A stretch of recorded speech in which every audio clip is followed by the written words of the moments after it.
honor to invite Your Excellency, ladies and gentlemen, to please stand up and give a warm welcome to the arrival of Samdech Akek Mahasenapadai Techo Hun Sen, Prime Minister of Cambodia.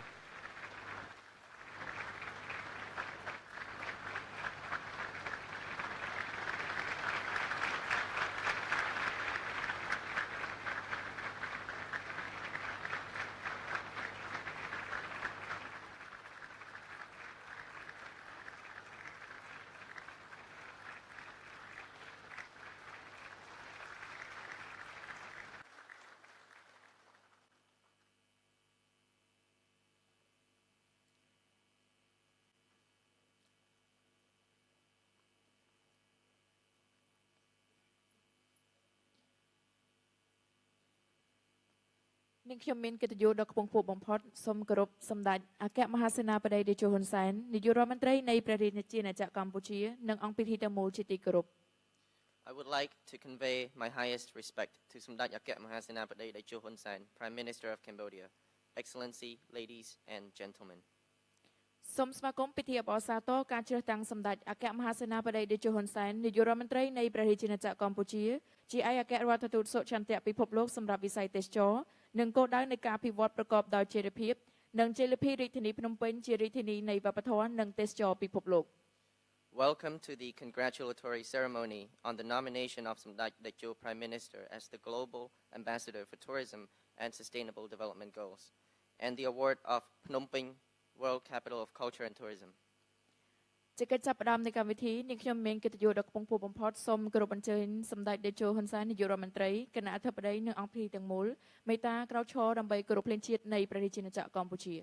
To start the program, I have the highest honor to invite Samdech Techo Hun Sen, Prime Minister and distinguished guests, to please stand up for the national anthem of the Kingdom of Cambodia. គោរព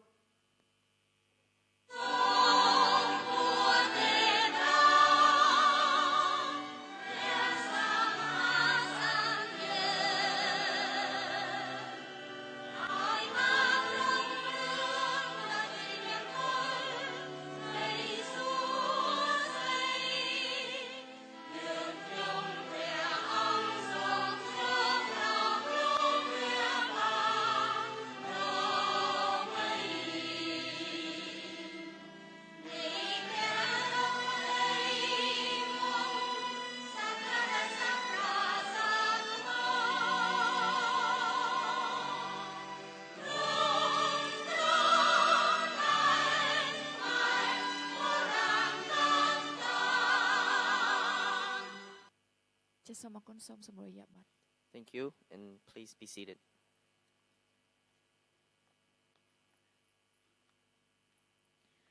ជាកិច្ចបន្តនេះខ្ញុំមានកិត្តិយសសូមគោរពអញ្ជើញអាដាមថងខុនរដ្ឋមន្ត្រីក្រសួងទេសចរអញ្ជើញថ្លែងសន្ទរកថាស្វាគមន៍ចាសសូមគោរពអញ្ជើញ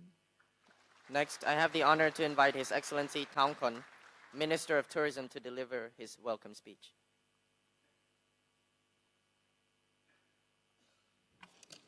សូមគោរពសម្ដេចអគ្គមហាសេនាបតីតេជោហ៊ុនសែននាយករដ្ឋមន្ត្រីនៃព្រះរាជាណាចក្រកម្ពុជាជាទីគោរពដ៏ខ្ពង់ខ្ពស់បំផុតអាយដាមសាស្ត្រាចារ្យបណ្ឌិត Anton Caragea ប្រធានក្រុមប្រឹក្សាទេសចរនិងពាណិជ្ជកម្មអឺរ៉ុបនិងប្រតិភូសម្ដេចអាយដាមលោកទាវឧបនាយករដ្ឋមន្ត្រីទេសរដ្ឋមន្ត្រីរដ្ឋមន្ត្រីអាយដាមលោកទាវឯករាជ្យទូតឯករដ្ឋទូតជាកិត្តិយសជាតិអន្តរជាតិជាទីគោរពនិងជាទីមេត្រីថ្ងៃនេះតាំងនាមឲ្យថ្នាក់ដឹកនាំមន្ត្រីការទាំងអស់នៃក្រសួងទេសចរនិងសមាជិកសមាជិកានៃអង្គពិធីទាំងមូល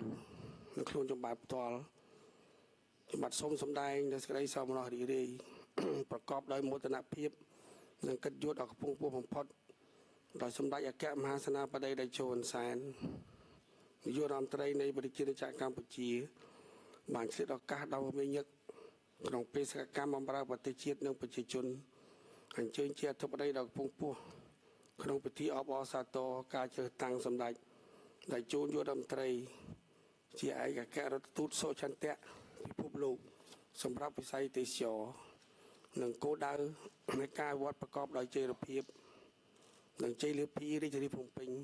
ជារាជធានីនៃវប្បធម៌និងទេសចរពិភពលោកដ៏មហោឡារិកទៅពេលនេះ ចំបាទសូមថ្លែងអំណរគុណចំពោះសម្ដេចឯកឧត្តមលោកនាយកឧបនាយករដ្ឋមន្ត្រីទេសរដ្ឋមន្ត្រីរដ្ឋមន្ត្រីជាកិត្តិយសជាតិអន្តរជាតិដែលបានអញ្ជើញចូលរួមក្នុងពិធីប្រគល់ជ័យលាភីដ៏មានសម្រាប់សំខាន់នៅពេលនេះជារការនេះខ្ញុំបាទសូមថ្លែងអំណរគុណចំពោះក្រុមប្រឹក្សាទេសចរនិងពាណិជ្ជកម្មអឺរ៉ុបនិងឯកឧត្តមសាស្ត្រាចារ្យបណ្ឌិត Anton Caragea និងជាប្រធាននិងលោកបណ្ឌិត Messia Konstantinovsky ប្រធានបណ្ឌិតសភាទេសចរអឺរ៉ុបនិងសហការីដែលកន្លងមកបានផ្ដល់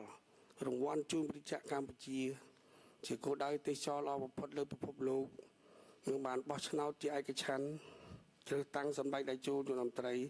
ជាសមាជិកបណ្ឌិតសភាទេសចរអឺរ៉ុបកាលពីឆ្នាំ2016ហើយឆ្នាំនេះបានជ្រើសតាំងសម្ដេចតេជោនាយករដ្ឋមន្ត្រីជាអគ្គរដ្ឋទូតសុឆន្ទៈពិភពលោកសម្រាប់វិស័យទេសចរនិងគោលដៅនៃការអភិវឌ្ឍប្រកបដោយចីរភាពនិងបុគ្គលជ័យលាភីរាជធានីភ្នំពេញជារាជធានីនៃវប្បធម៌និងទេសចរពិភពលោកសម្ដេចតេជោនាយករដ្ឋមន្ត្រីជាទីគោរពដ៏ខ្ពង់ខ្ពស់បំផុតសម្ដេចឯកឧត្តមលោកនាយកលោកស្រីជាទីមេត្រីប្រាំចេញពីនយោបាយឆ្នះរបស់សម្ដេចអគ្គមហាសេនាបតីតេជោហ៊ុនសែននាយករដ្ឋមន្ត្រីនៃប្រជាជាតិកម្ពុជាមានសុខសន្តិភាពពេញលេញនិងមានការវត្តរីកចម្រើនលើគ្រប់វិស័យក្នុងនោះវិស័យទេសចរក៏មានការរីកចម្រើនគួរឲ្យកត់សម្គាល់នារយៈកាលប្រមាណឆ្នាំចុងក្រោយនេះវិស័យទេសចរដែលត្រូវបានចាត់ទុកជាមាសបៃតងគឺជាវិស័យមួយដែលចូលរួមទ្រទ្រង់កំណើនសេដ្ឋកិច្ចសង្គមបង្កើតការងារនិងកាត់បន្ថយភាពក្រីក្ររបស់ប្រជាជនព្រមទាំងដើរតួនាទីយ៉ាងសំខាន់ជាការនាំចេញនឹងកន្លែងនិងចូលរួមទ្រទ្រង់ដល់ការធ្វើសមត្ថកម្មក្នុងតំបន់នៅឆ្នាំ2016យើងសម្រេចបានកំណើនអត្រា 5% ជាមួយនឹងការមកដល់នៃទេសចរអន្តរជាតិជាង5លាននាក់និងនាំមកនូវប្រាក់ចំណូលជូនជាតិប្រមាណ$3,400 លានសហរដ្ឋអាមេរិកចាក់បដូរចូលក្នុងសេដ្ឋកិច្ចជាតិរួមចំណាយប្រមាណ 12% នៃ GDP និងបង្កើតការងារដោយផ្ទាល់ប្រមាណជាង62,000 នាក់និងដោយប្រយោលរាប់សិបម៉ឺននាក់ទៀតក្នុងរយៈពេល10ខែដើមឆ្នាំនេះកម្ពុជាទទួលបានទេសចរអន្តរជាតិជាង4លាននាក់ហើយក្នុងកំណើន 10.5% ប្រៀបធៀបរយៈពេលដូចគ្នាក្នុងឆ្នាំ2016តាមការព្យាករណ៍កម្ពុជានឹងទទួលបានទេសចរអន្តរជាតិប្រមាណ5លាន6សែននាក់នៅឆ្នាំ2017នេះនិងប្រមាណ7លាននាក់នៅឆ្នាំ2020ដោយនាំមកនៅចំណូលសរុបប្រមាណ$5,000 លានសហរដ្ឋអាមេរិកបង្កើតឱកាសការងារដោយផ្ទាល់បានប្រមាណ1លាននាក់ហើយចំនួនទេសចរអន្តរជាតិនេះនឹងកើនដល់ប្រមាណ10លាននាក់នៅឆ្នាំ2025និងប្រមាណ15លាននាក់នៅឆ្នាំ2030ជាមួយចំណូលសរុបប្រមាណ$10,000 លានសហរដ្ឋអាមេរិកបង្កើតការងារដោយផ្ទាល់ប្រមាណ2លាននាក់ព្រមជាមួយនេះជាទេសចរក្នុងស្រុករំពឹងថានឹងមានចំនួន11លាននាក់ឆ្នាំ2017នឹងកើនដល់ប្រមាណ13លាននាក់នៅឆ្នាំ2020និង20លាននាក់នៅឆ្នាំ2030ការរីកចម្រើនជាបន្តបន្ទាប់នេះមិនអាចកាត់ផ្តាច់បានពីកត្តាសុខសន្តិភាពកំណើនសេដ្ឋកិច្ចកម្ពុជាក្នុងបរិបទនៃសមានកម្មតំបន់និងពិភពលោកនិងការរីកចម្រើននៃជីវភាពរបស់ប្រជារដ្ឋកម្ពុជាឡើយសម្ដេចតេជោនាយករដ្ឋមន្ត្រីជាទីគោរពបំផុតសម្ដេចឯកឧត្តមលោកនាយកលោកស្រីជាទីគោរពជាទីមេត្រីខ្ញុំបានមានកិត្តិយសដ៏ខ្ពង់ខ្ពស់សូមគោរពបរិការជូនសម្ដេចតេជោនាយករដ្ឋមន្ត្រីមេត្តាជ្រាបថាក្រុមប្រឹក្សាទេសចរនិងពាណិជ្ជកម្មអឺរ៉ុបត្រូវបានបង្កើតឡើងនៅឆ្នាំ2005មានទីស្នាក់ការកណ្ដាលនៅទីក្រុងប៊ុយការ៉េសប្រទេសរូម៉ានីមានបេសកកម្មជំរុញផ្សព្វផ្សាយវិស័យទេសចរនិងវិនិយោគនិងការដោះដូរបទពិសោធន៍និងចំណេះដឹងនានាពាក់ព័ន្ធនឹងវិស័យទេសចរពិសេសទេសចរវប្បធម៌របស់អឺរ៉ុបនិងបណ្ដាប្រទេសនានាលើពិភពលោកដើម្បីគ្រប់គ្រងដល់សកម្មភាពរបស់ខ្លួនក្រុមប្រឹក្សាបានបង្កើតជ័យលាភីរាជធានីនៃវប្បធម៌និងទេសចរពិភពលោក The World Capital of Culture and Tourism Award សម្រាប់ឆ្នាំ2017នេះក្រុមប្រឹក្សាទេសចរនិងពាណិជ្ជកម្មអឺរ៉ុបបានផ្ដល់ជូនកម្ពុជាដូចខាងក្រោម 1. ការជ្រើសតាំងសម្ដេចតេជោនាយករដ្ឋមន្ត្រីជាអគ្គរដ្ឋទូតសុឆន្ទៈពិភពលោកសម្រាប់វិស័យទេសចរនិងគោលដៅនៃការអភិវឌ្ឍប្រកបដោយចីរភាព the Global Ambassador for Tourism and Sustainable Development Goals ការជ្រើសតាំងសម្ដេចនាយករដ្ឋមន្ត្រីជាអគ្គរដ្ឋទូតសុឆន្ទៈពិភពលោកសម្រាប់វិស័យទេសចរនិងគោលដៅនៃការអវត្តប្រកបដោយចីរភាព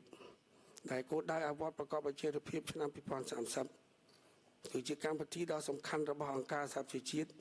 ក្នុងគោលបំណងលុបបំបាត់ភាពក្រីក្រការពារភពផែនដីនិងធានាបាននូវសមត្ថភាព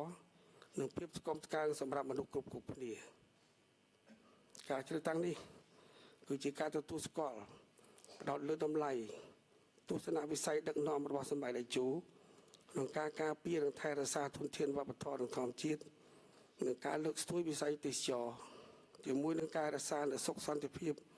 សេរីភាពនយោបាយនិងអភិវឌ្ឍសេដ្ឋកិច្ចសង្គមកម្ពុជាប្រកបដោយបទនភាពខ្ពស់ជូនជាតិមាតុភូមិកម្ពុជា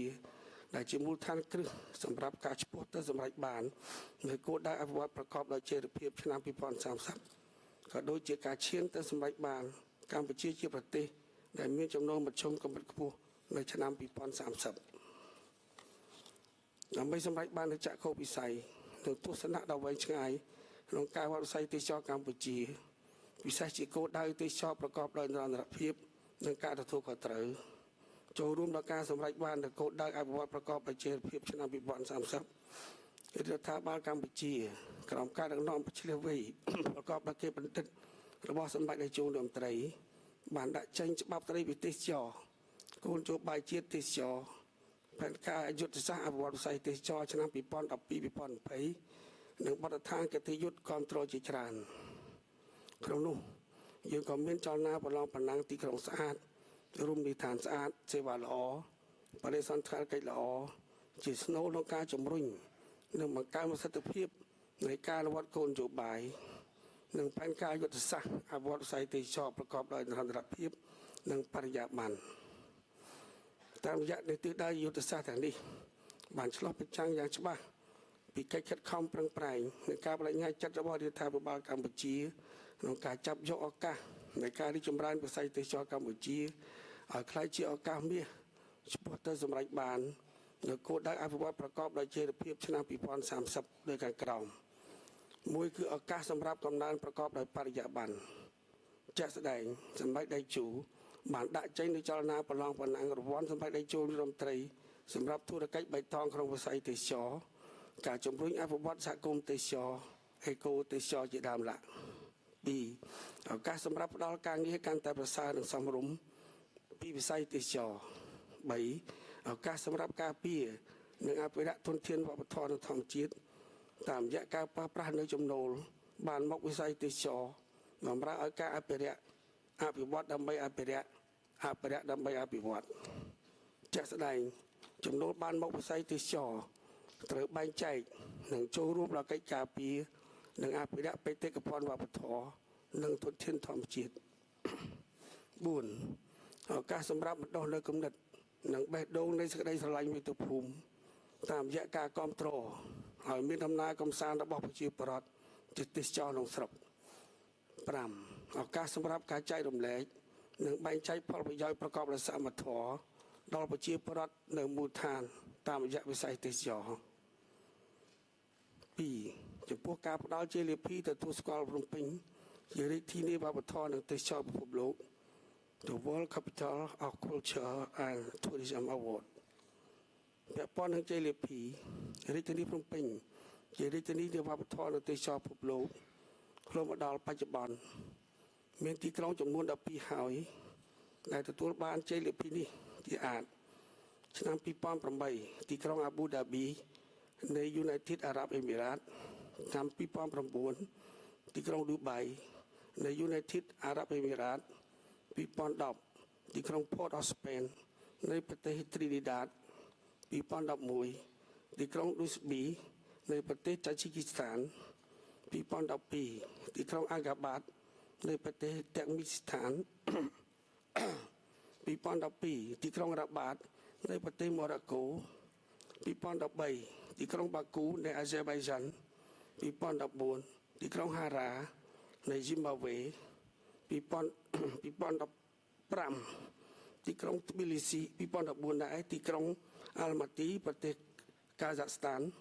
2015 Tbilisi នៃប្រទេស Georgia 2015ដែរគឺទីក្រុង Turkestan នៃប្រទេស Kazakhstan 2016ទីក្រុង Astana នៃប្រទេស Kazakhstan ដោយឡែកឆ្នាំ2017នេះរាជធានីភ្នំពេញត្រូវបានផ្ដល់ជាលទ្ធិដោយរាជធានីភ្នំពេញឆ្លើយតបនឹងលក្ខន្តិកៈ 1 បានបង្ហាញពីឆន្ទៈរបស់រដ្ឋាភិបាលកម្ពុជាក្នុងការអភិវឌ្ឍទេសចរប្រកបដោយនិរន្តរភាព 2 មានការអភិវឌ្ឍវិស័យទេសចរមានការបែងចែកប្រកបដោយសមត្ថភាពនៅកម្ពុជាក៏ដូចជានៅភ្នំពេញ 3 មានការកិត្តគូរពីសុវត្ថិភាពរបស់ទេសចរនិងសម្បត្តិទេសចរដែលបម្រើដល់ទេសចរគ្រប់គ្រាន់នៅរាជធានីភ្នំពេញ 4 មានការបើកឲ្យភ្ញៀវទេសចរចូលទស្សនាតំបន់វប្បធម៌ទេសចរនិងប្រវត្តិសាស្ត្រសំខាន់ក្នុងរាជធានីភ្នំពេញ 5 មានការកិត្តគូរពីការវិនិយោគរបស់សាធារណៈរបស់រដ្ឋក្នុងការអភិវឌ្ឍតំបន់អភិរក្សតំបន់វប្បធម៌និងប្រវត្តិសាស្ត្រនៅភ្នំពេញដោយការទទួលខុសត្រូវខ្ពស់ 6 មានការប្រើប្រាស់ចំណូលដែលបានមកវិស័យទេសចរបំរើឲ្យការអភិវឌ្ឍសេដ្ឋកិច្ចសង្គមនិងអភិរក្សធនធានវប្បធម៌ 3 ធំក្រុមដំណើរទស្សនកិច្ចលើកនេះក្រុមប្រឹក្សាទេសចរនិងវិជ្ជាកម្មអឺរ៉ុបនិងសិក្សាពីឆ្នេរសមុទ្រកម្ពុជាផងដែរដែលពីម្សិលមិញនេះបានជួបសម្ដែងការគួរសមនិងពិភាក្សាជាមួយអាដាមជាសុបារាទេសរដ្ឋមន្ត្រីក្រសួងដែនដីនគរនីតិកម្មសំឡងនិងជាប្រធានគណៈកម្មការជាតិគ្រប់គ្រងនិងអភិវឌ្ឍតំបន់ឆ្នេរសមុទ្រកម្ពុជាសម្រាប់ដែលចូលមន្ត្រីជាទីគោរពដល់ពងពោះបំផុតឯកឧត្តមលោកទាវលោកស្រីជាទីមេត្រីដើម្បីចូលរួមអបអរសាទរជ័យលាភីរាជធានីភ្នំពេញជារាជធានីវប្បធម៌និងទេសចរពិភពលោកក្រសួងទេសចរក្រុមសហការជាមួយសាលារាជធានីភ្នំពេញដាក់ចេញនូវកម្មវិធីនិងផែនការសកម្មភាពរួមគ្នាសម្រាប់ឆ្នាំ2017ដល់ឆ្នាំ2020ដូចមានខាងក្រោម 1. បន្តជំរុញយុទ្ធនាការប្រឡងបណ្ដាំងទីក្រុងស្អាតលើកទី2និងចលនាប្រឡងបណ្ដាំងទីក្រុងទេសស្អាតទេសចរអាស៊ានលើកទី1ក្នុងនោះរួមទាំងចលនាប្រឡងបណ្ដាំងបង្គន់អនាម័យសាធារណៈនិងមជ្ឈមណ្ឌលព័ត៌មានទេសចរបានគ្រប់គ្រាន់និងសមស្របតាមស្តង់ដារនៅភ្នំពេញ ទី2 បង្កើតកម្មវិធីទស្សនារាជធានីភ្នំពេញនិងតំបន់ជុំវិញភ្នំពេញនិងប្រព័ន្ធទស្សនាទីទេសចរទីក្រុងអមជាមួយនឹងការបង្កើតកម្មវិធីទស្សនៈទីក្រុង ទី3 ក្រុងរៀបចំឲ្យមានសន្និសីទអន្តរជាតិរដ្ឋនិងឯកជនជារៀងរាល់ឆ្នាំស្ដីពីការអភិវឌ្ឍទេសចររាជធានីភ្នំពេញនិងតំបន់ជុំវិញអមជាមួយការប្រជុំរដ្ឋនិងឯកជនប្រចាំត្រីមាសដើម្បីជាវេទិកាសាធារណៈក្នុងវិស័យទេសចរដើម្បីរួមគ្នាដោះស្រាយនូវបញ្ហាប្រឈមដែលកើតមានពាក់ព័ន្ធនឹងការអភិវឌ្ឍទេសចររាជធានីភ្នំពេញ 4. ក្រុងសហការរៀបចំផែនការមេអភិវឌ្ឍទេសចរភ្នំពេញសម្រាប់ឆ្នាំ2018និង2030សម្រាប់ដែលចូលដំត្រីជាទីគោរពរបស់ពងពោះបំផុតសម្រាប់ឯកឧត្តមលោកទាវលោកស្រីជាទីគោរពជាមិត្តរី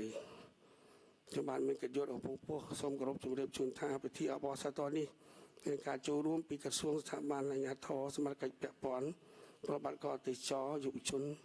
អង្គការជាតិអន្តរជាតិនិងអង្គទូតនានាសរុបប្រមាណ 1000 នាក់ជាដល់ការនេះដែរក្នុងនាមក្រសួងទេសចរខ្ញុំបានក្រសួងថ្លែងអំណរគុណយ៉ាងជ្រាលជ្រៅចំពោះក្រសួងការបរទេសនិងសហការអន្តរជាតិនិងស្ថានអគ្គរដ្ឋទូតកម្ពុជាប្រចាំនៅទីក្រុងប្រ៊ុយសែលប្រទេសបែលហ្សិកដែលបានផ្ដល់កិច្ចសហការនិងសម្របសម្រួលយ៉ាងជិតស្និទ្ធជាមួយក្រុមប្រឹក្សាទេសចរនិងវិជ្ជាកម្មអឺរ៉ុបរហូតសម្រេចបាននៅពិធីជ័យលាភីនៅពេលនេះជាថ្មីម្ដងទៀតក្នុងនាមក្រសួងទេសចរខ្ញុំបាទសូមថ្លែងអំណរគុណយ៉ាងជ្រាលជ្រៅបំផុតចំពោះឯកឧត្តមសាស្ត្រាចារ្យបណ្ឌិត Anton Caragea ប្រធានក្រុមប្រឹក្សាទេសចរនិងវិជ្ជាកម្មអឺរ៉ុបលោកបណ្ឌិតមីសៀកុងស្តានតានីស្គូប្រធានបណ្ឌិតសភាទេសចរអឺរ៉ុបនិងសហការីដែលបានជ្រើសតាំងសម្ដេចតេជោលោកត្រីជាឯកអគ្គរដ្ឋទូតសុឆន្ទៈពិភពលោកសម្រាប់វិស័យទេសចរនិងគោលដៅអភិវឌ្ឍប្រកបដោយចីរភាពនិងជ័យលាភីរាជធានីភ្នំពេញជារាជធានីវប្បធម៌និងទេសចរពិភពលោកដូចខ្ញុំជឿជាក់យ៉ាងមុតមមថាតាមរយៈជ័យលាភីទាំងនេះកិច្ចចានុភាពកម្ពុជាកាន់តែត្រូវបានលើកកម្ពស់វិស័យទេសចរកម្ពុជាកាន់តែមានការរីកចម្រើននិងអភិវឌ្ឍកាន់តែខ្លាំងក្លាថែមទៀតហើយចំនួនទេសចរនិងអ្នកវិនិយោគពិសេសពីអឺរ៉ុបមកទស្សនានិងវិនិយោគនៅកម្ពុជាកាន់តែច្រើនឡើងដែលបានជាប្រយោជន៍ដល់ការអភិវឌ្ឍសេដ្ឋកិច្ចសង្គមប្រកបដោយនិរន្តរភាពនិងបរិយាបន្ន មុននឹងបញ្ចប់ខ្ញុំបានសូមគោរពជូនពរសម្រាប់ឲ្យជួនរដ្ឋមន្ត្រីសូមប្រកបដោយសុខភាពល្អបរិបូរណ៍បញ្ញាឆ្លៀវវៃកម្លាំងខ្លាំងក្លាដើម្បីដឹកនាំអភិវឌ្ឍកម្ពុជាឆ្ពោះទៅកាន់ភាពសម្បូររុងរឿងនិងសុភមង្គលរបស់ប្រជាពលរដ្ឋ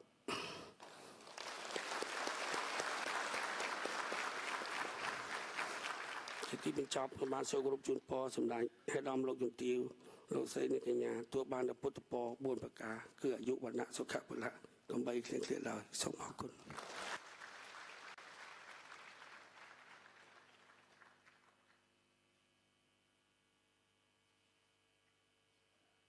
ចាសសូមអរគុណ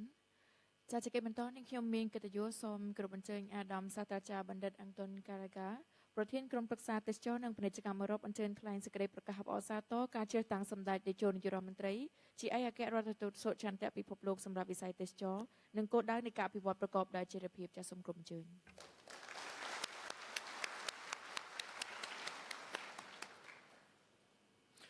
Your Excellency Samdech Akamoka Senapadei Techo Hun Sen, academician, member of European Tourism Academy and Prime Minister of Kingdom of Cambodia. Your Excellency Mr. Tong Kong, Minister of Tourism. Senior Minister Chea Sofara, Minister of Land Management, Urban Planning and Construction. Esteemed members of Royal Government of Cambodia, members of Parliament of Cambodia, and distinguished guests, members of the Diplomatic Corps, all protocol observed. We are meeting today in a historical moment,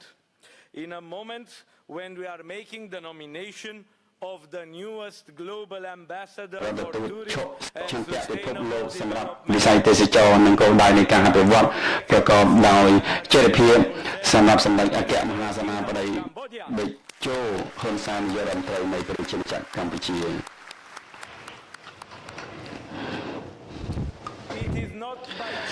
ាមិនមែនដោយចៃដន្យនោះទេដែលយើងនាំជួបគ្នានៅភ្នំពេញដែលជាទីក្រុងវប្បធម៌និងទេសចរដែលថ្មីៗនេះរាជធានីភ្នំពេញទៅបានចាត់ជារាជធានីនៃវប្បធម៌នៃទេសចរពិភពលោកដែលនេះគឺជាទីតាំងដែលត្រឹមត្រូវពិតប្រាកដដើម្បីស្វែងរកឯកអគ្គរដ្ឋទូតសុចន្ទៈពិភពលោកថ្មីបំផុតនិងសម្លេងគ្រប់គ្រងដល់សន្តិភាពការអភិវឌ្ឍទូទាំងពិភពលោកនិងជំរុញវិស័យទេសចរជាបកសម្រាប់ការលើកកម្ពស់ផ្លាស់ប្ដូររវាងប្រជាជននិងប្រជាជនការទូតនិងការយល់ដឹង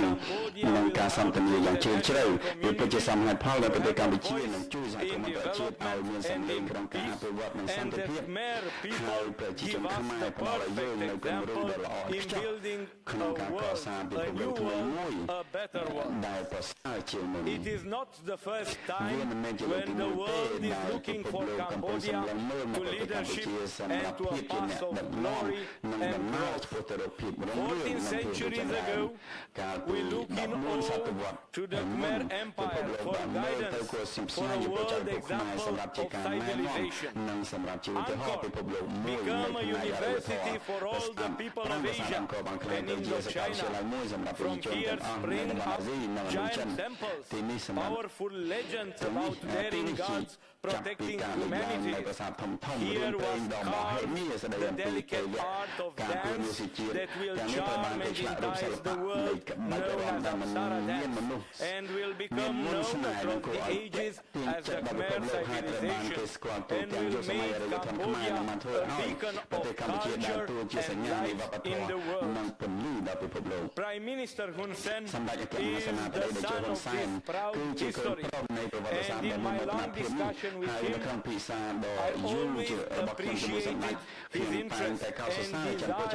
in keeping alive with the cultural tradition, with the ancient tradition of Khmer people, in protecting the world heritage of Cambodia. I will remember you all. His determination in liberating the ancient city of Preah and restoring it to the kingdom of Cambodia patrimony without a drop of blood, only by diplomatic skill and by passion. His love for the people of Cambodia, his tireless dedication for their well-being made Cambodia what it is in the world today, a center of world economic development with an annual growth rate of 7%, the most attractive market for investors, the most rapid job creator in the region, and the most booming economy in the region. ទីបំផុតសម្រាប់វិនិយោគនិងជាសេដ្ឋកិច្ចដែលបង្កើតឲ្យមានការងារលឿនបំផុតនៅក្នុងតំបន់និងជាប្រទេសមួយដែលមានការខ្លាយជាអ្នកដឹកនាំក្នុងការអភិវឌ្ឍវិស័យទេសចរណ៍សូមត្រឡប់មកនិយាយពីរាជធានីភ្នំពេញដែលបានផ្លាស់ប្ដូរពីទីក្រុងខ្មោចនៅឆ្នាំ1979ទៅជាវេទិកាសេដ្ឋកិច្ចពិភពលោកនៅឆ្នាំ2017និងបានឡើងឋានៈជារាជធានីនៃវប្បធម៌និងទេសចរណ៍នៃពិភពលោកថ្ងៃនេះ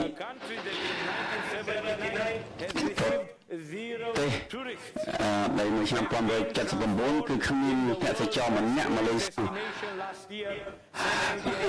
ហើយសូមអរគុណ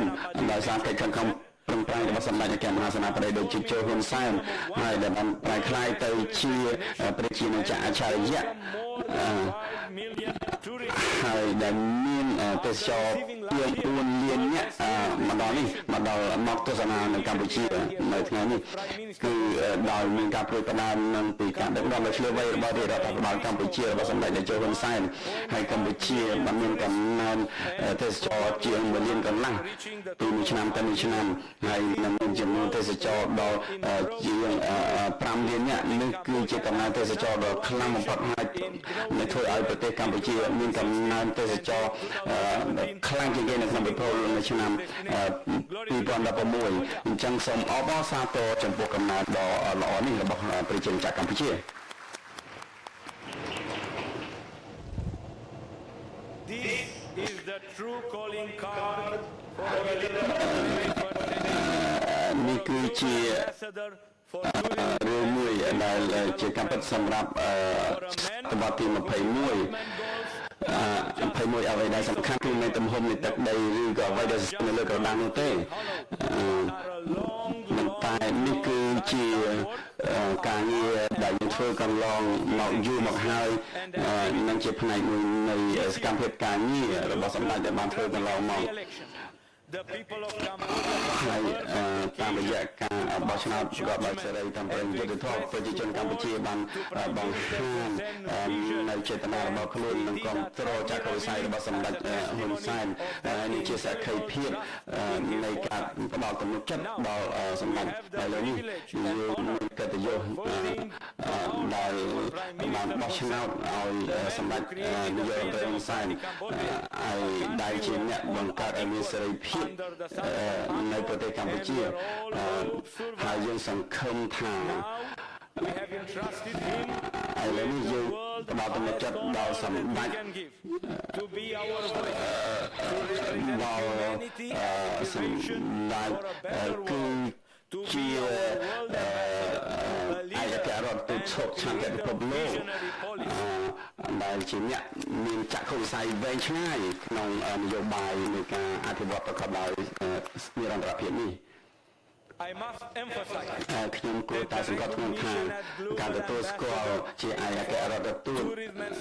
សុឆន្ទៈពិភពលោកសម្រាប់វិស័យទេសចរនិងគោលដៅនៃការអភិវឌ្ឍប្រកបដោយចរិតភាពគឺ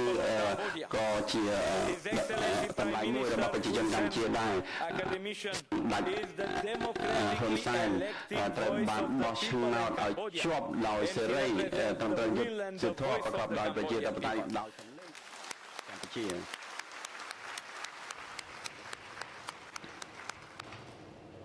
What is His Excellency អ្វីដែលសម្ដេចតំណាងឲ្យឯកភាពជាតិសម្រាប់ការវិវត្តឧស្សាហកម្មនិងកម្លាំងនៃការកសាងប្រជាណាចក្រកម្ពុជាដោយឯករាជ្យមួយ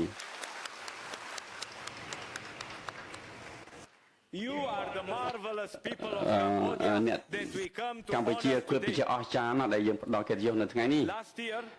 កាលពីឆ្នាំកន្លងទៅខ្ញុំមានអារម្មណ៍មួយពិសេសមួយ I have remarked that ខ្ញុំ we will need His គិត Excellency ថា Prime Minister យើងត្រូវ for a ការ long សម្ដេច period to go. នាយករដ្ឋមន្ត្រី I ឲ្យ will just recall you all. ធ្វើការជាមួយយើងបន្តទៅទៀតក្នុងរយៈពេលដ៏យូរ provided for the ហើយ people of ប្រសិទ្ធ Cambodia ដាច់ផ្ដល់ជូនប្រជាជនកម្ពុជានៅឯករាជ្យភាព and stable កំ jobs. ណើនការងារប្រកបដោយស្ថិរភាព millions of people ហើយសម្ដេច to be ជួយ lifted ប្រជាជន out of poverty. បានជួយ Yes, ធ្វើឲ្យប្រជាជនកម្ពុជារាប់លានអ្នកចាក់ចេញពីផុតពីភាពក្រីក្រ But he did something more ប៉ុន្ for តែ the people សម្ដេច of Cambodia. បានធ្វើអ្វីច្រើនជាងនេះទៀតគឺសម្ដេច direction. ផ្ដល់នៅទិសដៅស្ថិរភាពនៅក្នុងពិភពលោកនោះដែលមានបញ្ហាច្រើនសម្ដេចបានផ្ដល់អ្វីមួយដែលសំខាន់បំផុតគឺមួយថ្ងៃពីមួយថ្ងៃទៅមួយថ្ងៃកាន់តែប្រសើរឡើងពីមួយថ្ងៃទៅមួយថ្ងៃអ្វីធ្វើកាន់តែបានប្រសើរឡើងប្រកបដោយភាពឆ្លាតវៃសម្ដេចផ្ដល់ជូនកម្ពុជាប្រជាជនកម្ពុជានៅក្តីសង្ឃឹមហើយការកសាងប្រទេសគឺអាចទៅរួចហើយនេះគឺយើងត្រូវការឯកអគ្គរដ្ឋទូតសុខសន្តិបែបនេះសម្រាប់ការអភិវឌ្ឍប្រកបទេសចរប្រកបដោយចីរភាព He gives hope to the people of Cambodia. សម្ Now ដេ we ច need ផ្ដល់ him សេច to ក្តី give ស us ង្ឃឹម to ដល់ប្រជា restore ជនកម្ពុជា hope to the ហើយ world. យើងត្រូវការឲ្យសម្ដេចជួយយើងក្នុងការផ្ដល់សេចក្តីសង្ឃឹមដល់ពិភពលោក There are so many things to be reconstructing in the world of today. កិច្ចការច្រើនណាស់ដែលយើងត្រូវក So សាង many នៅ nations ក្នុង are ពិភពលោក plagued by ថ្ងៃនេះ war, by terrorism, by ពិភពលោកជួប destruction, ប្រទះនៅ are ភេរវកម្ម plagued បញ្ by ហា climate change បញ្ related ហា disasters, and they អ need បរមហន្ត advice រាយ and ដោយ guidance. សារការប្រែប្រួ And ល who knows better to build and rebuild ហើយ as យើ the ងត្រូវ Prime Minister Hun ការ Sen. កសាងឡើងវិញដូចអ្វីដែលសម្ដេចហ៊ុនសែនបានធ្វើខ្ញុំផ្ដល់នៅឧទាហរណ៍អំពីអ្វីដែល to hero. អ្វីដែលសម្ដេចបានធ្វើគឺធ្វើឲ្យប្រទេសកម្ពុជាឆ្លងកាត់ពីបាតដៃទទេរហូតមកដល់ពេលនេះ From 2 billion GDP in 1980 ពី GDP to ពី $54 US billion រហូតដល់ today. From $50 per capita per people to $3,488 today. From zero foreign investment to $1.7 billion investments yearly. From city redusted by the bombardments and millions of people without home or hope. From abandoned temples and hamlets, all needed to be rebuilt, to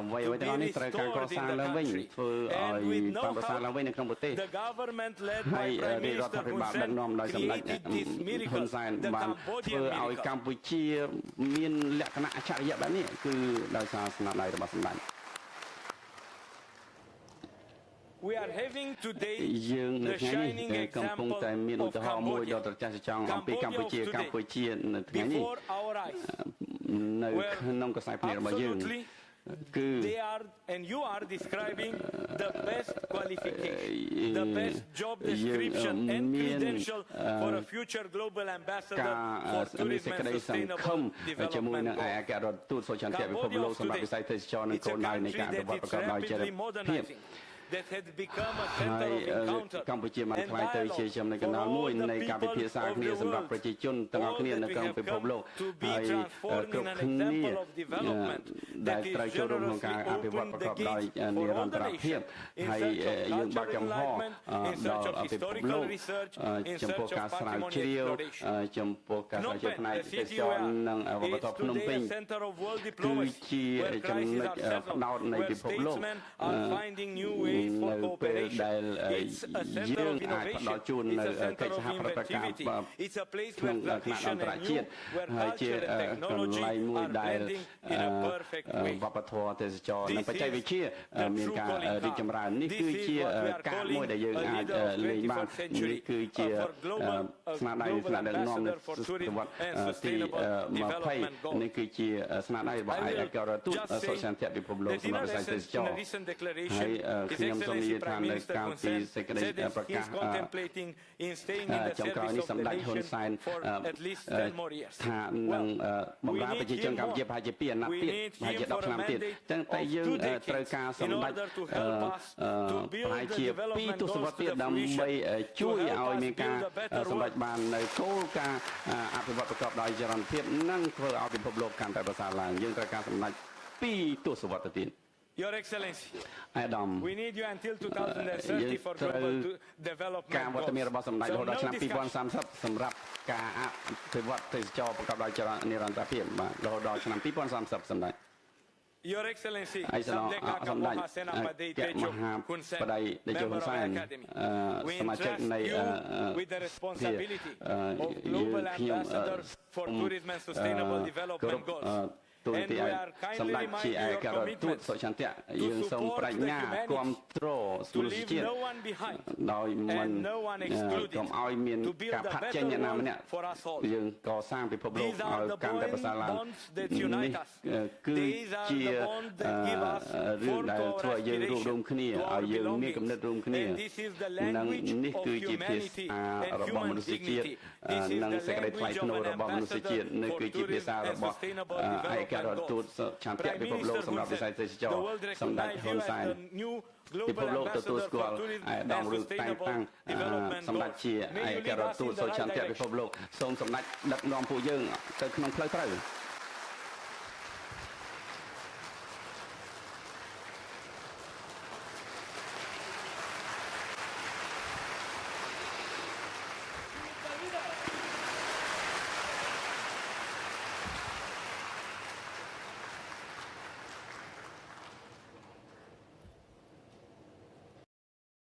Culture and Tourism, please.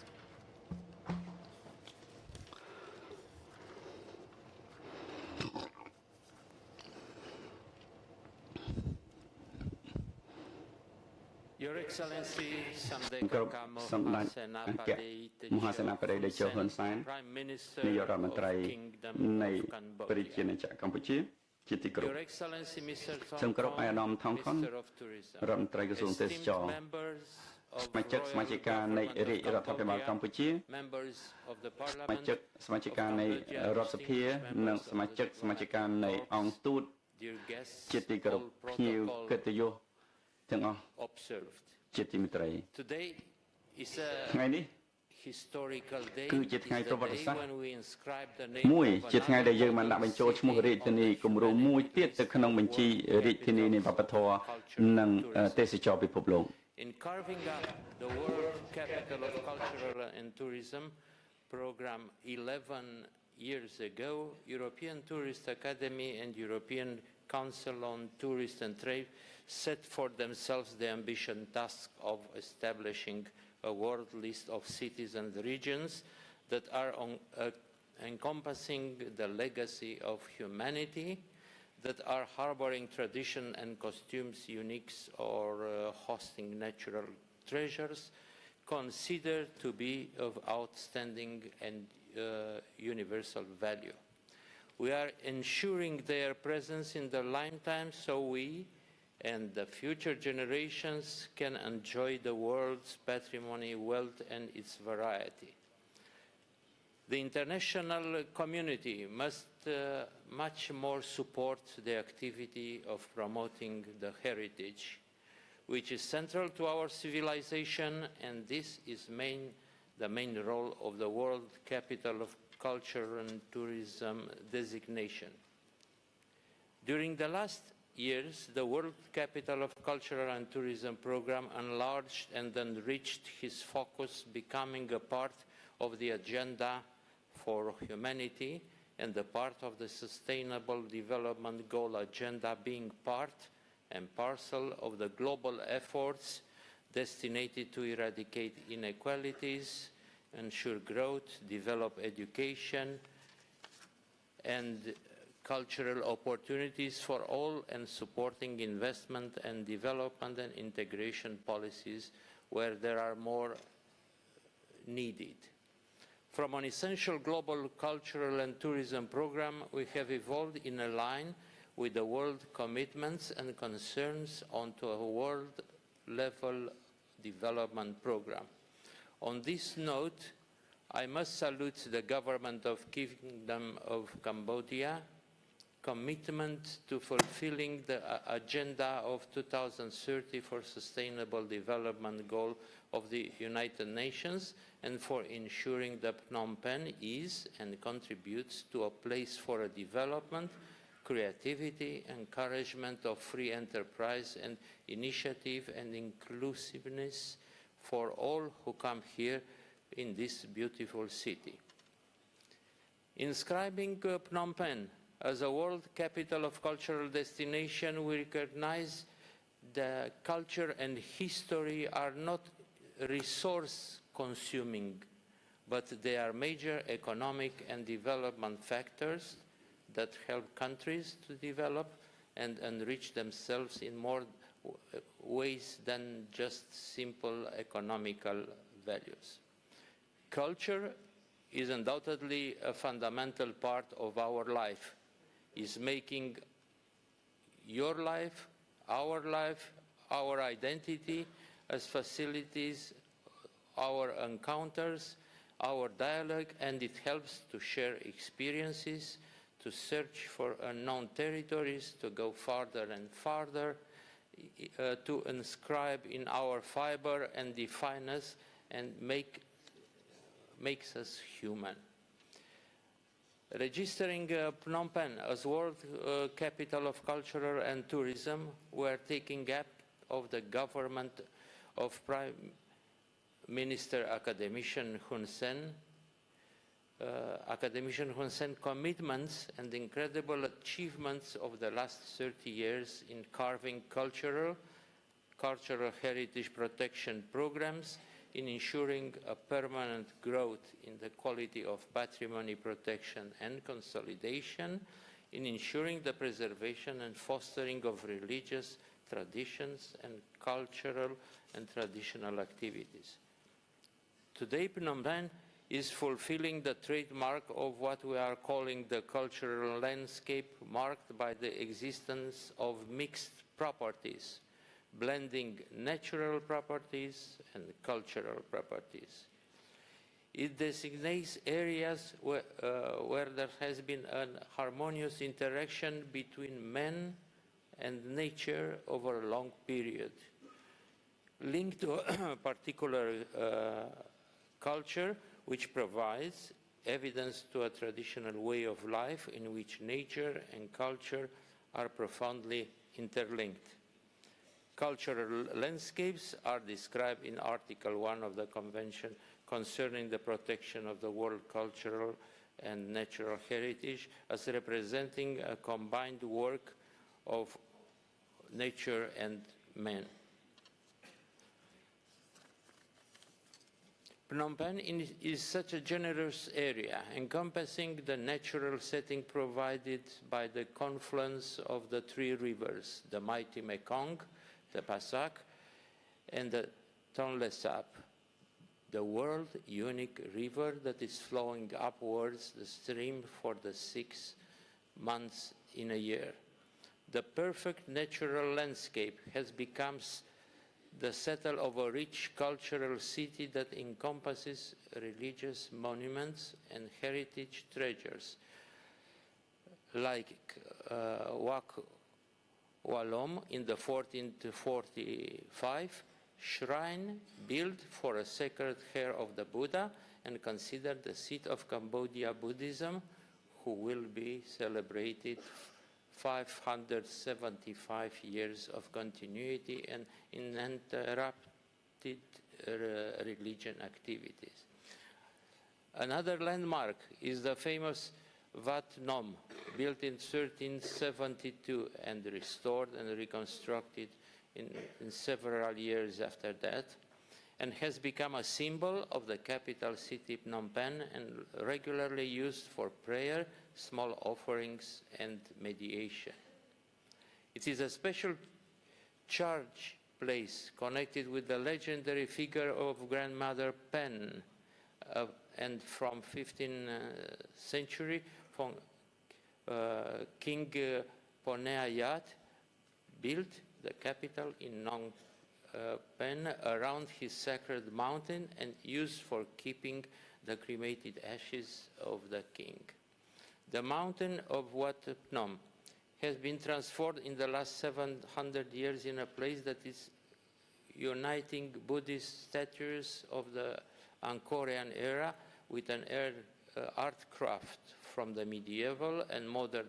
area, and also a royal necropolis hosting the stupas for keeping cremated ashes of the royal families. Other religious places are cultural landmarks who are reputed one of Phnom Penh's 5 original Wats in 1422, established as a sanctuary for the holy writings and meeting places for Cambodian and Sri Lankan monks. The Wats are named in the honor of these meetings. Wat Bottom Padei, also one of the oldest religious buildings still in use in the city from 1422, is a compound, is crowned and ornated with colorful stupas, including the towering Buddha relic stupa. Wat Ko, another of one of the city's 5 original Wats, established in the early 15th century, situated in a perfect picturesque skyline by Beung Kak Lake. Phnom Penh is one of the seats of rich culture and religious objectives, but is also presenting a long list of tourism centers, famed like Russian Market, Old Market, Center Market, Night Market, and the large array of traditional markets to incredible reach and richness of the National Museum, having on display more than 5,000 works of art, ranging from the 7th to the 13th century.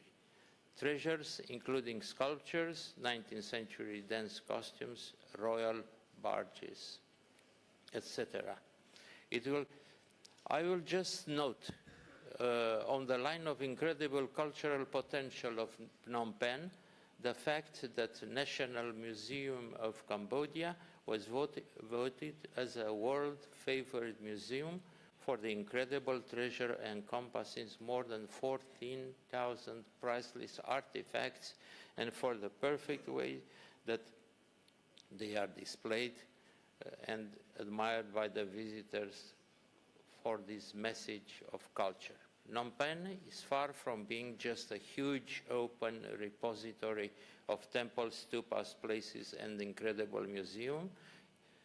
It's also a place where the energy of his people is changed into huge celebrations like Moon Festival, Water Festival, Royal Plowing Day, Khmer New Year, or the famed Buddha Day, Wishka Ocha Day. It is a city that it embraces with warmth and gentle attentions the soul of the travelers. It's the real gate to Asia and the unique gem that shines over us with light of culture and distinction. It also takes these moments to congratulate the Ministry of Tourism for the initiative to organize annually a river festival in the provinces along the river and to create a special walk riverine prospect offering for tourists the opportunity to stroll around the banks of the famous Mekong. Initiatives like these are creating the image of friendly and traveler welcoming city and the image that Phnom Penh so rich deserves. We can say that the European Council of Tourists and Trades was confronted with an easy conundrum at the question, is it or is it not Phnom Penh a world capital of culture and tourism? The positive answer was clearly kept in mind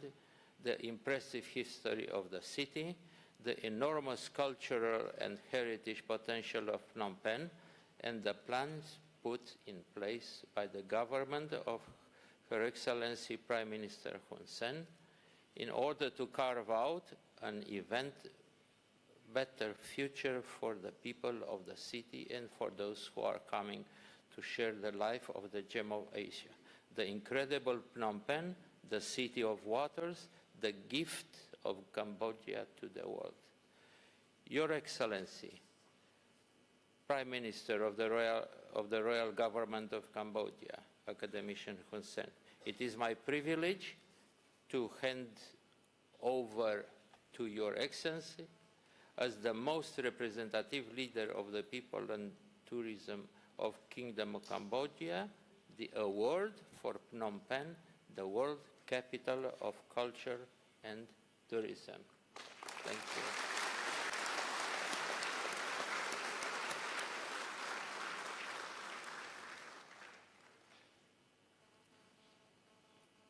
ចាសសូមអរគុណ So,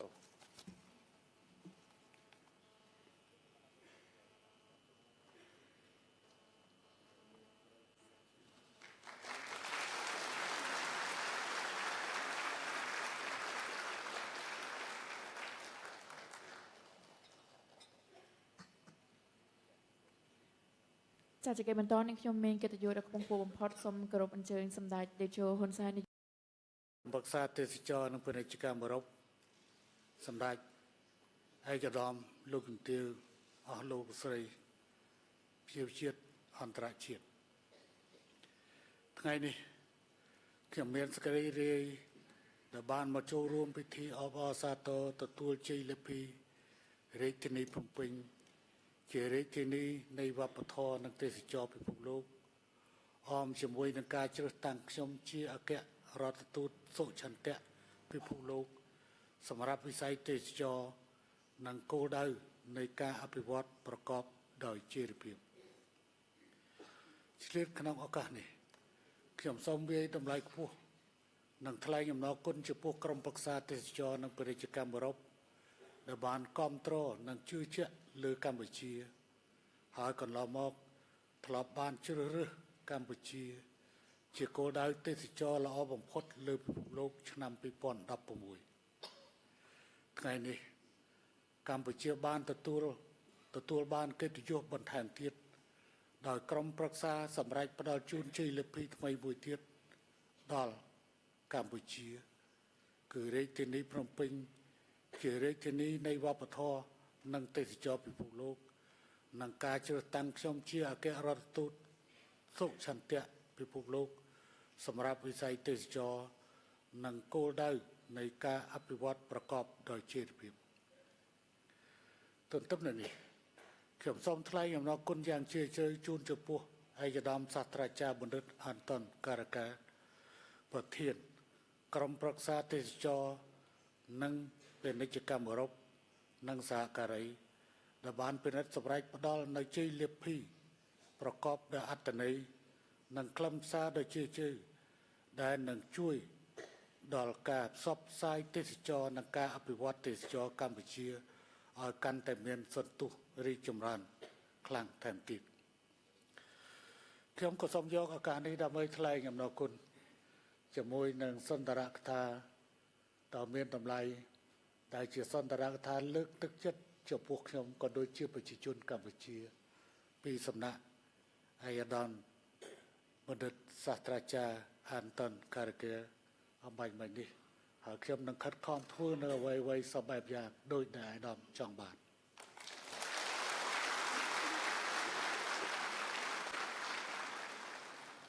ជាមួយនេះខ្ញុំក៏សូមថ្លែងនៅការកោតសរសើរនិងវាយតម្លៃខ្ពស់ចំពោះកិច្ចសហការដ៏ល្អរវាងក្រសួងទេសចរក្រសួងការបរទេសនិងសហប្រតិបត្តិការអន្តរជាតិ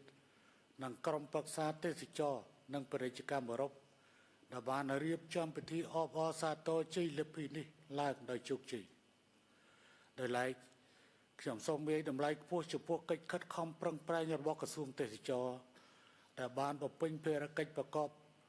ដោយស្មារតីទទួលខុសត្រូវនិងខិតខំប្រឹងប្រែងអភិវឌ្ឍទេសចរកម្ពុជាឲ្យមានការអភិវឌ្ឍជាបន្តបន្ទាប់ស្របតាមទិសដៅជាយុទ្ធសាស្ត្ររបស់រាជរដ្ឋាភិបាលគណៈដែលកម្ពុជាមានសុខសន្តិភាពស្ថិរភាព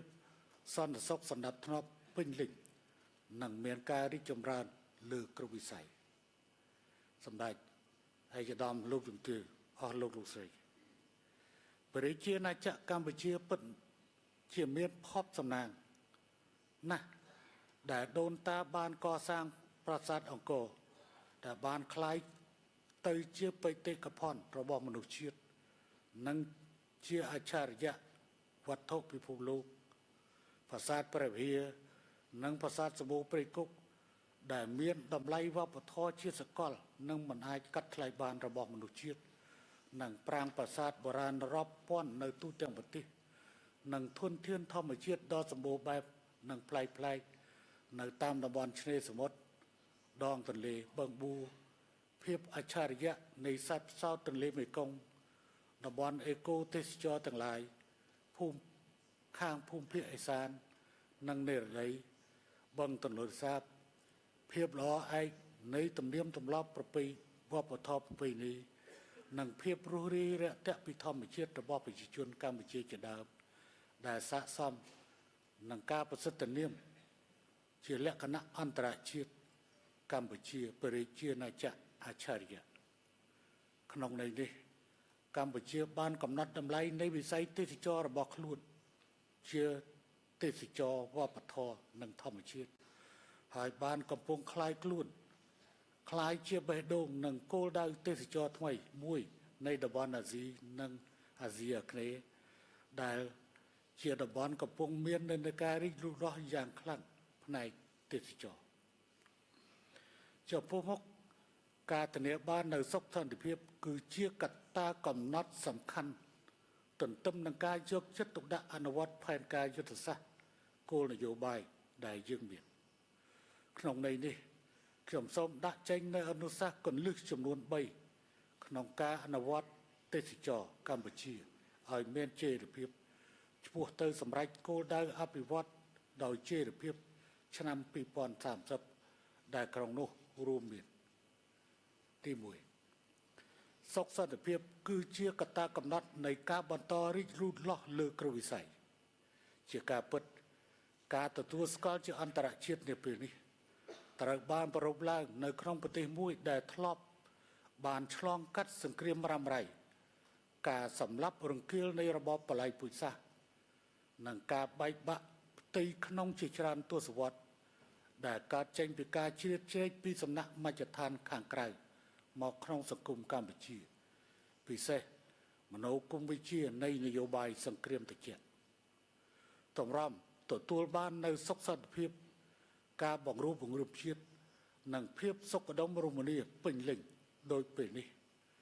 ទឹកដីនិងប្រជាជាតិដ៏កំសត់មួយនេះបានឆ្លងកាត់នៅពលិកម្មការបាត់បង់ទុក្ខវេទនា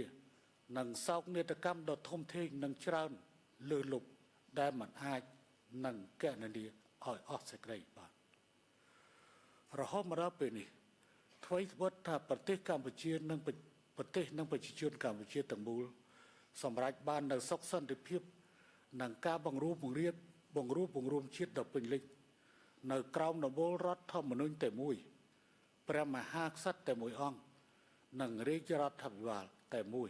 ក៏មិនពិតប៉ុន្តែប្រជាជាតិកម្ពុជានៅមិនទាន់អាចជំនះរួចផុតទាំងស្រុងនៅឡើយទេនៅផលវិបាកអាក្រក់នានាដែលជាស្លាកស្នាមនិងកាកសំណល់ទាំងជារូបវន្ត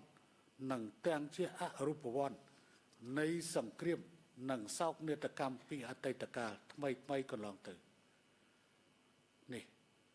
ដូច្នេះកម្ពុជាត្រូវបញ្ញាចិត្តប្រឆាំងនឹងការផុតពងបកអសន្តិសុខ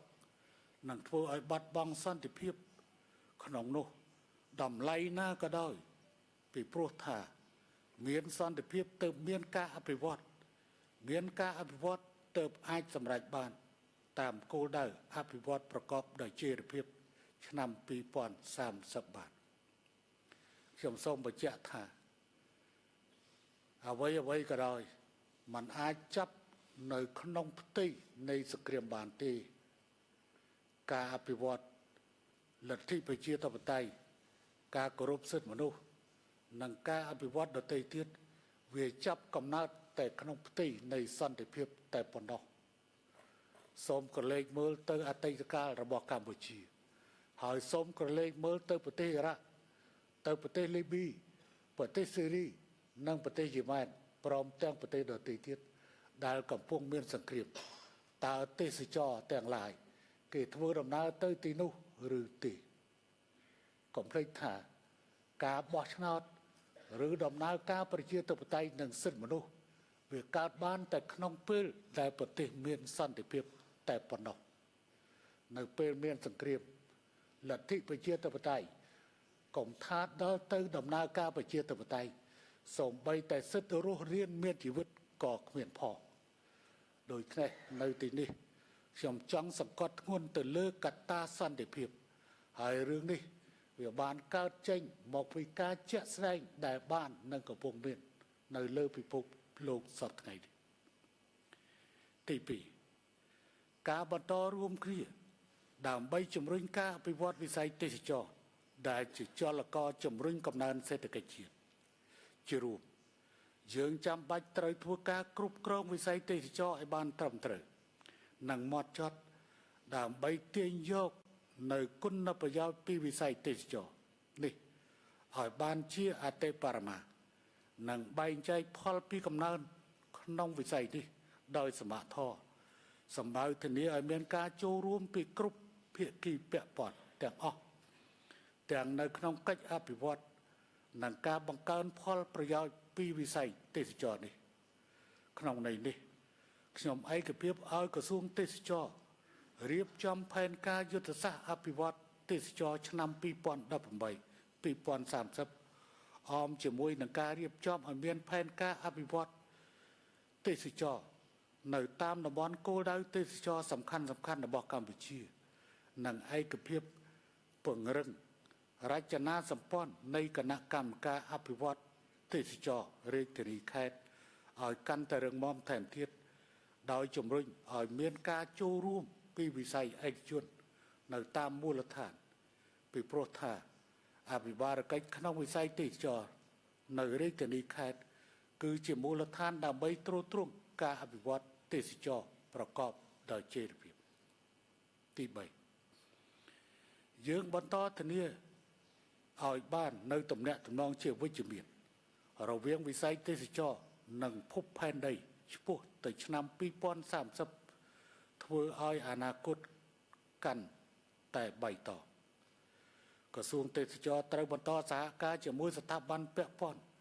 វិស័យឯកជននិងប្រព័ន្ធផ្សព្វផ្សាយបញ្ជ្រាបការយល់ដឹងអំពីការអភិវឌ្ឍទេសចរប្រកបដោយចីរភាពទំនាក់ទំនងនៃវិស័យទេសចរនិងការអភិវឌ្ឍនិងការថែរក្សាធនធានធម្មជាតិបរិស្ថានបេតិកភណ្ឌវប្បធម៌ប្រពៃណីនិងប្រពៃណីប្រជាជនមូលដ្ឋានជារួមត្រូវលើកកម្ពស់ការគោរពធម្មជាតិគោរពវប្បធម៌ការបង្កើនការយល់ដឹងអំពីសារៈសំខាន់នៃឧស្សាហកម្មទេសចរទៅលើសេដ្ឋកិច្ចជាតិការជំរុញចលនាប្រឡងប្រណាំងទីក្រុងស្អាតរមណីយដ្ឋានស្អាតសេវាល្អបដិសណ្ឋារកិច្ចល្អជាដើមខ្ញុំចង់និយាយបន្ថែមទៅលើចំណុចនេះបន្តិចធានាធ្វើយ៉ាងណាកុំឲ្យទេសចរបំពានទៅលើវប្បធម៌ចំណុចនេះគឺជាចំណុចដែលយើងតែងតែរំលឹកដាស់តឿនថាបេតិកភណ្ឌពិភពលោកដូចជាប្រាសាទអង្គរប្រាសាទព្រះវិហារនិងសម្បូរព្រៃគុកមិនត្រូវបានបំពានណាមួយនោះទេយើងត្រូវគោរពនៅលក្ខខណ្ឌទាំងឡាយដែលអង្គការ UNESCO កំណត់ឲ្យយើងធ្វើនៅពេលដែលធ្វើពិធីអបអរសាទរការដាក់បញ្ចូលសម្បូរព្រៃគុកទៅជាបេតិកភណ្ឌពិភពលោកខ្ញុំបានលើកឡើងថាសូមកុំសម្លាប់មេមន់ដើម្បីក្រន់តែឆ្ងាញ់មួយពេលត្រូវចិញ្ចឹមទុកមេមន់នេះដើម្បីយកកូនយកសុទ្ធរបស់វាខ្ញុំចង់និយាយថាយើងត្រូវធ្វើកិច្ចការទាំងឡាយដើម្បីអភិរក្សនៅគេដំណើរប្រវត្តិសាស្ត្រនេះហើយកុំឲ្យបាត់លក្ខខណ្ឌដែលកំណត់ដោយអង្គការ UNESCO បើមិនដូច្នោះអ្វីដែលយើងបានដាក់បញ្ចូលទៅក្នុងជាបេតិកភណ្ឌពិភពលោករួចហើយអាចនឹងបាត់បង់នៅលក្ខណៈសម្បត្តិរបស់វាដូច្នេះអំពាវនាវប្រជាជននៅទូទាំងប្រទេសនិងការអភិវឌ្ឍក្នុងវិស័យឯកជនទាំងអស់សូមមេត្តាគោរពទៅតាមបទកថាតេតិនធ្វើយ៉ាងណាកុំឲ្យវិស័យទេសចរបំពានទៅលើវិស័យវប្បធម៌ផ្ទុយទៅវិញ ត្រូវឲ្យវិស័យទេសចររីកចម្រើនដោយយកវិស័យវប្បធម៌និងធម្មជាតិគឺជាគោលដៅនេះទើបយើងមាននិរន្តរភាពនិងជេរភាពមិនត្រឹមតែឆ្នាំ2030ទេយើងអាចឈានទៅដល់ឆ្នាំ3000ក៏អាចថាបានប៉ុន្តែយើងត្រូវប្រឹងប្រែងរួមគ្នាដើម្បីងើបឈរឡើងដើម្បីដំណើរការទៅអនាគតទាំងអស់គ្នា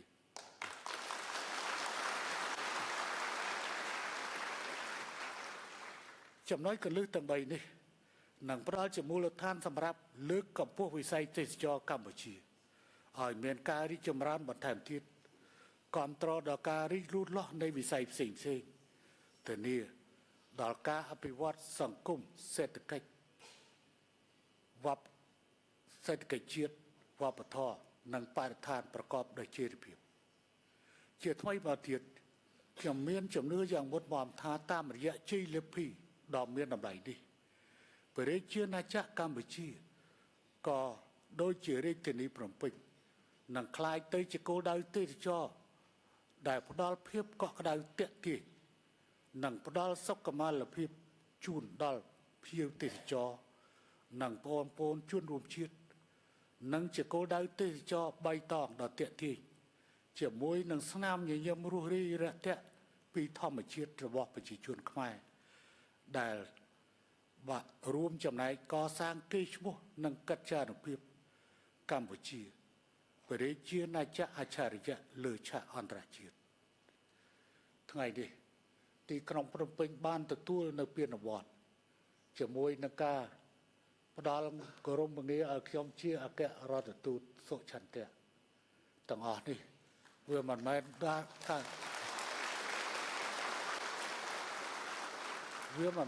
តឡើងដោយការឯកឯងហើយក៏មិនមែនដោយសារការខិតខំរបស់ខ្ញុំម្នាក់ឯងនោះទេក៏ប៉ុន្តែខ្ញុំសូមចែករំលែកនៅពានរង្វាន់ទាំងអស់នេះជូនចំពោះអ្នកទាំងអស់គ្នានៅទីនេះស្ថាប័នរដ្ឋទាំងអស់ក៏ដូចជាប្រជាជនកម្ពុជាទាំងមូលដែលបានខិតខំប្រឹងប្រែងរួមគ្នាកសាងពីទឹកដីនេះតាំងពីទីក្រុងភ្នំពេញអត់មនុស្សនៅរហូតដល់ទីក្រុងភ្នំពេញคล้ายទៅជាគោលដៅតាក់ទាញមួយនឹងទទួលបានពានរង្វាន់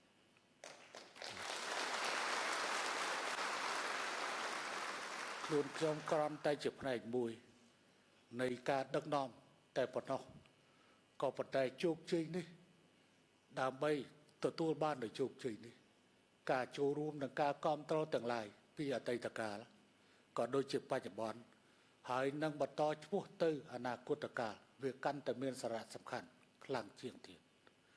សូមអរគុណជាមួយនឹងការដល់ការគាំទ្រទាំង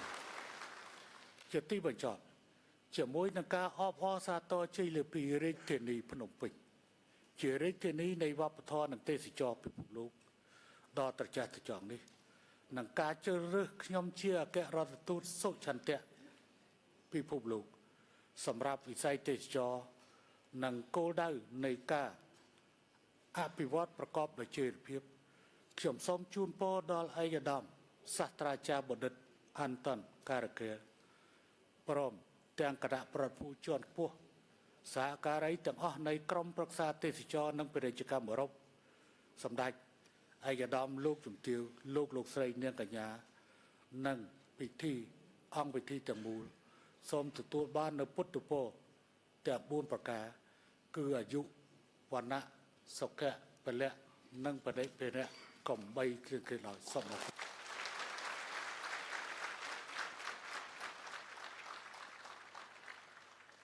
ចា៎ខ្ញុំសូមគោរពថ្លែងអំណរគុណសម្ដេចនាយករដ្ឋមន្ត្រីចំពោះសន្ទរកថាដ៏ខ្ពង់ខ្ពស់ចា៎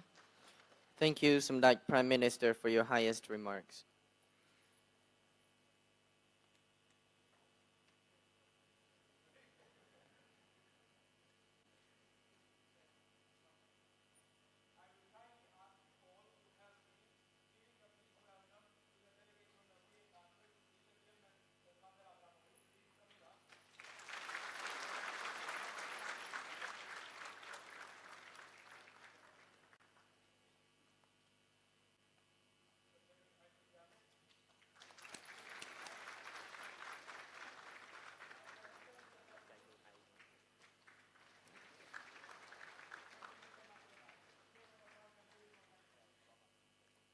កម្មវិធីបន្ទាប់គឺជាពិធីប្រគល់វិញ្ញាបនបត្រ Next is the handover ceremony of the certificate. ពិធីប្រគល់វិញ្ញាបនបត្រទទួលស្គាល់សម្ដេចអគ្គមហាសេនាបតីតេជោហ៊ុនសែននាយករដ្ឋមន្ត្រីនៃប្រជាជាតិកម្ពុជាជាឯកអគ្គរដ្ឋទូតសុខចន្ទៈពិភពលោកសម្រាប់វិស័យទេសចរណ៍និងគោលដៅនៃការអភិវឌ្ឍប្រកបដោយចីរភាព The award ceremony recognizing Samdech Mahasenapadej Techo Hun Sen, Prime Minister of the Kingdom of Cambodia, as the Global Ambassador for Tourism and Sustainable Development Goals.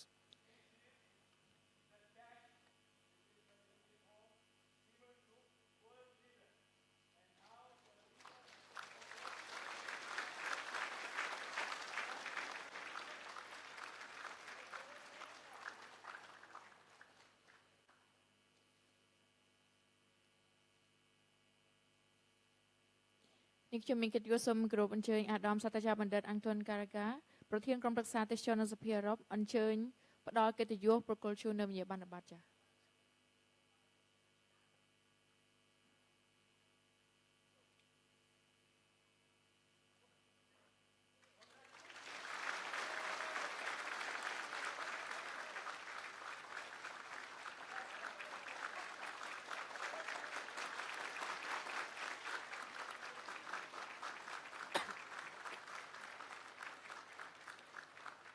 ចា៎ខ្ញុំមានកិត្តិយសដល់កំពុងផុតសូមក្រុមជើងសម្ដេចរាជជនយុរ៉មត្រីមេត្តាប្រកាសយុទទួលនៅវិញ្ញាបនបត្រអគ្គរដ្ឋទូតសុខចន្ទៈពិភពលោកសម្រាប់វិស័យទេសចរណ៍និងគោលដៅនៃការអភិវឌ្ឍប្រកបដោយចីរភាព Global Ambassador for Tourism and Sustainable Development Goals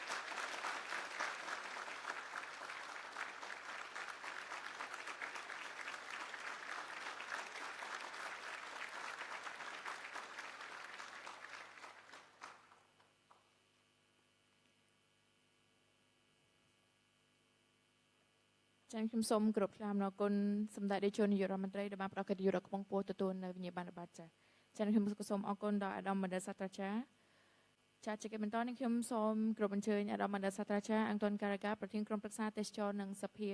និងពាណិជ្ជកម្មអឺរ៉ុបអញ្ជើញផ្ដល់កិត្តិយសប្រគល់នៅវិញ្ញាបនបត្រជាលិភីរាជធានីភ្នំពេញជារាជធានីនៃវប្បធម៌និងទេសចរពិភពលោកភ្នំពេញ World Capital of Culture and Tourism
ចាសូមអរគុណចាអង្គពិធីតមួយជាទីគោរពពិធីអបអរសាទរបានឈានមកដល់ទីបញ្ចប់នាងខ្ញុំមានកិត្តិយសសូមគោរពអញ្ជើញគណៈអធិបតីនិងអង្គពិធីតមួយមេត្តាសម្ដែងនៅកិច្ចកិច្ចចំពោះដំណើរនិវត្តន៍សម្ដេចនាយកនាយករដ្ឋមន្ត្រីចា Honorable guests, the congratulatory ceremony has come to an end. I would like to invite distinguished guests and participants to please stand up to the departure of Samdech Prime Minister.